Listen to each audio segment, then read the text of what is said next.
Galera! Vamos lá fazer essa pré-aula agora de um ciclo novo chamado Estatística! Mais um ciclo, então vamos lá, vamos começar falando essa pré-aula que vai ser super rápida. Essa pré-aula é só para te dar um contexto do que você vai esperar, para você se preparar, né, do que vem pela frente, para você pode dar uma expectativa, uma amostra aqui do que vem nesse ciclo inteiro. É um ciclo pequeno, um ciclo de 4 aulas apenas, e vai ser bastante proveitoso porque ele é extremamente relevante para o Enem, beleza? Então vamos lá. Vamos falar primeiro da estatística. Vamos colocar aqui só para que serve a estatística, né? O que é estatística? O que você vai aprender? O que você pode esperar desse módulo de estatística? Você tem que entender que o objetivo da estatística é trabalhar com dados, com informação. Então, o que a estatística faz é pegar uma série de dados, ela vai organizar esses dados de uma maneira que fique fácil a leitura. Então, ele vai organizar, depois ele vai analisar e depois ele vai interpretar esses dados. Então, é basicamente isso que a estatística faz. Ela organiza, ela analisa e ela interpreta. Tem mais coisas que a estatística faz? Tem muito mais coisas. Só que aqui do ponto de vista de Enem, de ensino médio, a gente trabalha mais ou menos nessa ótica, tá bom? Organizar, analisar e interpretar. Você pode, no decorrer das aulas, vocês vão perceber isso com muita clareza. O que é uma organização de dados, o que é uma análise e o que é uma interpretação. Beleza. Vamos fazer um estudo aqui muito simples. Vamos supor que eu tenha um condomínio, tá? Eu moro num condomínio e eu quero fazer um estudo de quantos filhos em média, que as pessoas têm em cada casa. Quantos filhos o pai e a mãe têm em cada um dos apartamentos do meu condomínio. Só que eu quero fazer esse estudo, mas eu tenho um problema. Eu tenho um problema é que meu condomínio ele tem 300 apartamentos. Pô, então imagine, se eu quero fazer um estudo de como é que se comporta ali a galera do meu condomínio em relação à quantidade de filhos, uma forma de eu fazer isso seria ir nos 300 apartamentos, bater lá, toque, toque, toque, e falar: e aí, quantos filhos você tem? E aí, quantos filhos você tem? E aí, quantos filhos você tem? Fazer isso para todo mundo. Só que, você acha que é fácil de eu ir em 300 apartamentos fazendo essa pergunta? Eu vou gastar muito tempo fazendo esse processo. Então, não tem a necessidade de eu fazer essa pesquisa nos 300 apartamentos. Isso aqui é uma coisa bastante interessante. Os 300 apartamentos que eu tenho é o que eu vou chamar aqui, do ponto de vista técnico, de população. Então, o que é população? População é aquele público de interesse nesse experimento que eu estou fazendo. Você lembra que eu falei que meu experimento é ver como é que se comportam as famílias do meu condomínio em relação ao número de filhos? Então, quem que é o público que me interessa? Bom, é o pessoal que mora no meu condomínio. A pessoa que mora lá na outra rua me interessa? Não. Então ela está fora da minha população. A minha população é só o pessoal do meu condomínio. Nesse caso aqui, minha população são as pessoas que moram nesses 300 apartamentos. Joia. Então, se eu fosse fazer a pesquisa nesses 300 apartamentos, batesse em todos eles, em todo mundo, eu faria uma coisa chamada censo.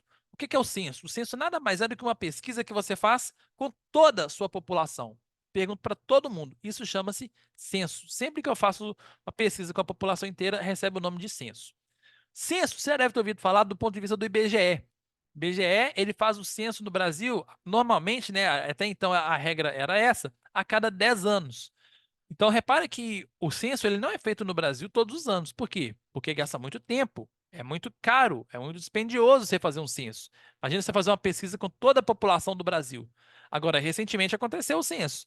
Certamente eles bateram na sua casa, bateram na minha, perguntaram algumas coisas. Como é que é, quantas pessoas que moram na minha casa, se eu tenho geladeira, se eu tenho isso, se eu tenho aquilo.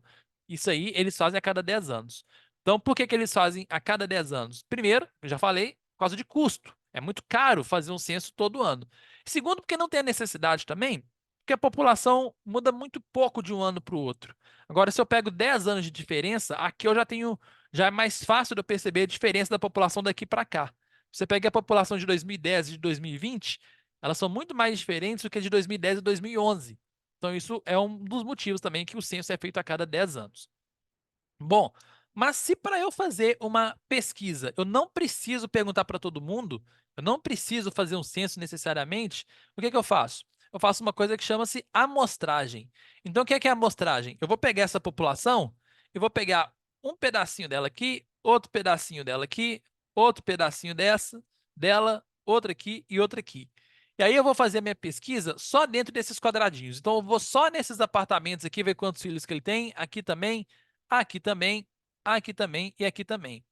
Se essa amostragem naturalmente for bem feita, isso não é simples de fazer, tá? Isso não é uma coisa simples, eu estou fazendo aqui para vocês de uma maneira bem mais... Estou passando para vocês como se fosse uma coisa simples, mas na prática não é tão simples.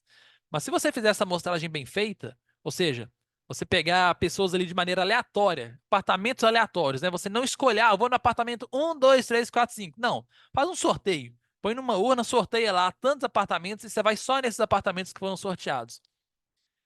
O resultado da pesquisa só nesses poucos apartamentos, eles vão representar muito bem da sua população.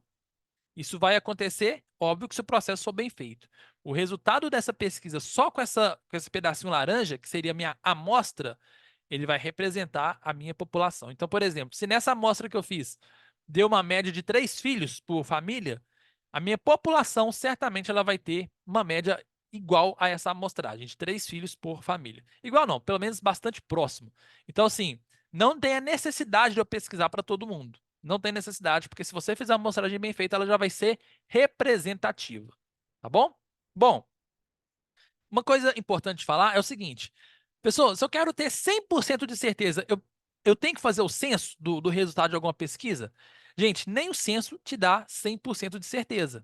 Nem o censo te dá 100% de certeza, tá? Esqueça. Porque existem, no mínimo, erros na execução do experimento. Vou te dar um exemplo muito simples que você vai ver que um erro que pode acontecer. Vamos supor que eu vou fazer um censo, tá? No meu condomínio inteiro aqui. Então, eu contratei várias pessoas para elas irem nos apartamentos e perguntar quantos filhos vocês têm. Vamos supor que uma família respondeu, respondeu, sei lá, 3 filhos. Só que na hora que a pessoa foi anotar no formulário, ela anotou 4. Ela estava distraída por algum motivo. Repara que mesmo fazendo um censo, pode existir um erro. Tá? Pode existir um erro. Sempre vai ter o erro. Sempre, sempre, sempre. Se eu te mostrar essa caneta aqui, e eu te falar quanto que mede essa caneta, você pode ter a regra, você pode ter a melhor regra do mundo. Vai existir um erro atrelado a essa medida. Da mesma forma, se eu vou fazer uma pesquisa, um experimento, vai ter um erro sempre atrelado a ele. Tá bom? Então, essa aula foi para te mostrar o que é uma população, o que é um censo e o que é uma amostra. A partir de agora, você vai ver como é que você vai fazer as outras etapas da estatística, que é organizar, analisar e interpretar os dados. Fechou? Valeu, muito obrigado e até mais.